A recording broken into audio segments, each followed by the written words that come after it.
Mahal kong Zeus, alam kong marami ka ng kwento ng pag-ibig na napakinggan. Punong-puno na ang kwarto mo ng mga liham na hindi na nakarating sa dapat itong puntahan. Umaapaw na sa mga palad mo ang mga pusong piniling sa'yo na lamang ibigay. Madalas ay parang paulit-ulit na lang ang mga kwento, ang pangalan, ang lugar sa ibang pagkakataon, sa ibang sitwasyon. Minsan, parang sa mga mata mo yung magkakawangis na ang mga pangyayari, ang kahahantungan. Ang tangi mo na lamang alam na pagkakaiba ay mga damdamin. Kung alin ang nakasakit, o kung alin ang nakawasak, kung alin ang nakasaya, nakapagpasaya, kung alin ang nakabuhay. Yun na lang ang tanging mong alam na pagkakaiba. Dahil ang mga damdamin, ang pinili mong maalala, yun ang inari mong iyo. Ang saya, ang lungkot, ang sarap, ang sakit. Iba-iba ang kwento ng pag-ibig, pero parang pare-pareho na rin. Na kung hindi kita kilala, ay isipin kong nagsasawa ka na. Pero kilala kita. Alam kong hindi ka magsasawa sa mga gatong klase ng kwento. Hindi mo tatakpan ang iyong tenga at tumigil na makinig sa mga kwento ng sakit at pait. Hindi ka tatalikod para ilayo ang sarili. Kilala kita. Pero hindi mo ako kilala. Hindi mo ako kilala, pero kilala kita. Niyayakap mo ang bawat kwento ng pag-ibig. Inaari mo itong iyo. Pinipiga mo na lamang ang manggas mo, binabad na sa luha, at ipupunas ito sa luma mo ng maong. At pipiga ulit. At iaalok na muli ang iyong balikat. Niyayakap mo ang mga malalamig na puso, ang hininga mo. At tanging nagpapapintig sa mga ito mula sa yenong kinapapalooban. Hanggat nandyan ka, lalabanan nila ang lamig, tutunawin ito ng iyong pag-ibig. Hindi mo ako kilala, pero kilala kita at minahal kita. Mahal kong Zeus, minahal kita.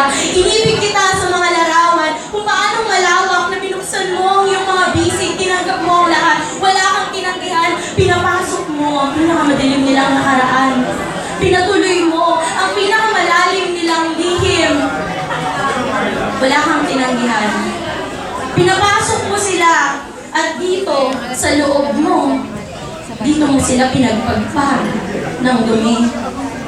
Minahal kita sa mga larawan kung paano binubuksan mo ang bawat mga ilaw para sa madidilim nilang mga mundo. Minahal kita kung paano inialay mo ang iyong sarili bilang tuntungan ng mga pangarap, ng pagbangon, ng pagsisimula. Minahal kita sa mga kwento nila. Minahal kita sa mga kwento ng mga taong minsan mo nang nakasama. Iniisip ko, ano kayang pakiramdam ng iyong presensya? Ano kayang pakiramdam na masabi ko na nasa'yo ako? Na sa'yo ako? Minahal kita sa mga kwento nila, kung paano kanilang minahal rin. Umaasa ako na sana magkaroon tayo ng ganoong ring alaala, yung tungkol lang sa ating dalawa. Minahal kita. Inibig. Minamahal. At kailanman ay hindi matatapos, ngunit natakot ako. Sa mahabang panahon ay natakot ako, na sa tuwing tinatawag mo ako sa iyong pintuan ay lumalapit ako para lamang isara ito. Hindi. Ang parating naging sagot na sa susubukan kong lumapit sa iyo. Tinatanong mo ako, itutuloy mo ba? Tinatanong ko ang sarili ko, itutuloy ko ba? Hindi. Ang parating naging sagot na takot ako, na baka sa dami ng mga kamay na gustong umabot sa iyo, ay hindi mo na mapansin. Hindi mo na mapansin ang mga nanginginig kong daliri na dahan-dahang inaabot sa iyo ang aking mga kamay upang magpakilala. Baka hindi mo na mapansin. Natakot ako. Natakot ako na hindi maging sapat. Natakot ako na hindi maging kagaya ng mga minahal mo na hindi ako maging kagaya Yung mga taong tinawag mo ng bahagi mo, hanggang ngayon, natatakot ako. Kahit nandito na ako, ang tangi ko na namang konsuelo ay umasa na sa susunod na maririnig mo ang aking pangalan ay may munti ng alaala kahit hindi na ang kwento o kahit hindi na ang sandaling ito. Ayos na ako na maging pamilyar lang sa iyong pandinig. Ayos na ako na maalala mong minsan kahit yata o parang nakasama mo ako. Sapat nang narinig mo ako. Sapat nang narinig mo ang kwento ng pag-ibig ko sa'yo. Sapat nang nandito ako. Sapat nang kasama kita. Nakapanghihinayang lang na nagsimula ako kung kailan tila patapos na ang lahat.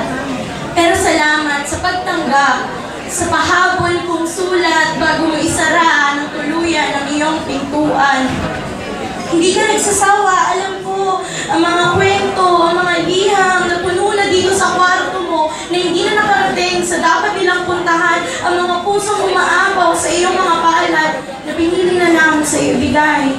Hindi ka nagsasawa, alam ko. Pero sana sa pag-alis mo, dalhin mo ang liham na ito.